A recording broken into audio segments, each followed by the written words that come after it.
અમરેલી જિલ્લાના ખેડૂતો હવે પરંપરાગત ખેતીમાંથી આગળ વધી આધુનિક અને વૈજ્ઞાનિક પદ્ધતિઓ અપનાવી રહ્યા છે। ખડાધાર ગ્રામ પંચાયતના પ્રગતિશીલ ખેડૂત ઝવેરભાઈ કથિરિયા અને રાજેશભાઈ દોંગાએ પોતાની કોઠાસૂઝથી બગીચામાં આંબાનું વાવેતર કર્યું છે અને સરકારી યોજનાઓનો લાભ પણ લીધો છે।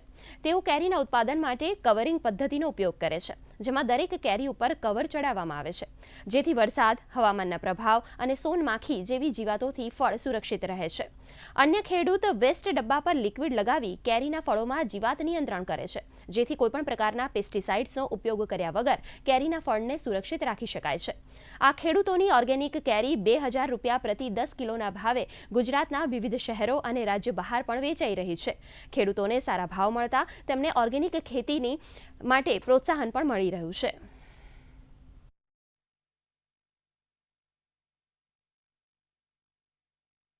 મારે આ ધનિષ્ઠ ખેતીનું આંબાનું વાવેતર છે અને હું 2 વર્ષથી કવરિંગ કરું છું, ફ્રૂટ બેગ ચડાવું છું અને એમાં બહુ રિઝલ્ટ સરસ છે અને રોગ મુક્ત થાય। કોઈ પણ પેસ્ટિસાઇડ દવા કદાચ છાંટવાની થઈ હોય ને તો કેરીને અડતી નથી અને કેરીમાં કોઈ જાતનું નુકસાન ન થતું। બીજો નંબરમાં ફ્રૂટ બેગ ચડાવવાથી તડકો સૂર્યપ્રકાશ નથી લાગતો, કેરી એક પણ બગડતી નથી અને ક્વોલિટી એક્સપોર્ટ થાય છે। રોગ ન આવે, જીવાત ન આવે એના માટેની એક સરસ મજાની વ્યવસ્થા આપણે કરેલી છે, જે આપણા કોઠાસૂઝથી કરેલી છે અને એ ડબલા ઉપર લગાડવાથી એમાં સફેદ માખી, સોનમાખ અથવા તો આપણે જે આંબાને જે નુકસાન કરે છે જે જીવાત અને ઉડતી હોય એવી તમામ જીવાત એને ચોંટી જાય છે, જેથી કરીને આપણે પેસ્ટિસાઇડનો સ્પ્રે ઓછા કરવા પડે છે, બિલકુલ કરવા જ નથી પડતા।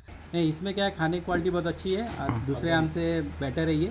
और इसको मैंने विजिट भी किया हुआ है, यहाँ देखा है कि सब ऑर्गेनिक तरीके से होता है, कुछ अलग से केमिकल वगैरह यूज़ नहीं कर रहे हैं। हाल अमरेली जिल्लाના ખેડૂતો એક આધુનિક ખેતી તરફ વળ્યા છે, જે 10 બાય 10ના આંબા વાવે છે, પરંતુ આંબાની સાથોસાથ હવે ખેડૂતો પોતાના આંબાની કેરીને સાચવતા થયા છે, જેની કલમ કર્યા પછી એને કવરિંગ કરવામાં આવે છે। કવરિંગ એ પણ કવર 3 વર્ષ ચાલે છે, લગભગ 2 થી 2.5 રૂપિયાનું એક કવર આવે છે, એ 3 વર્ષ સાચવે છે અને કેરીની આયુષ્ય પણ સારી થાય છે। હાલની વેધર ઇફેક્ટ પણ એની ઉપર થતી નથી, વરસાદ, તડકો, તાપ કે ઝાકળ કે કોઈ પણ જાતના દવા છંટકાવવામાં આવતો નથી, જેથી ખેડૂતોને આવક પણ સારી થઈ છે અને એક્સપોર્ટ ક્વોલિટી કેરી મળે છે।